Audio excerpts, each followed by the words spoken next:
তারপরে আসেন আমরা শিখি হচ্ছে ভবিষ্যতের গুলো কিভাবে বলবো, ভবিষ্যতের টেন্স গুলো কিভাবে সাজাবো।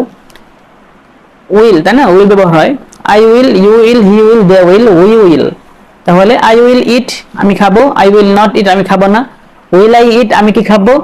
উইল আই নট ইট, আমি কি খাবো না। দে উইল ইট, তারা খাবে। আচ্ছা, ইউ ব্যবহার করি। ইউ উইল ইট, তুমি খাবে। ইউ উইল নট ইট, তুমি খাবে না। উইল ইউ ইট, তুমি কি খাবে। উইল ইউ নট ইট, তুমি কি খাবে না। হি উইল ইট, সে খাবে। হি উইল নট ইট, সে খাবে না। উইল হি ইট, সে কি খাবে। উইল হি নট ইট, সে কি খাবে না।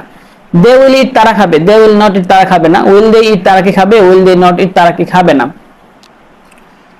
একদম সহজ। হ্যাঁ, ইংরেজি এত কঠিন না, আসলে আমরা কঠিন বানাই নিচ্ছি, এত কঠিন না।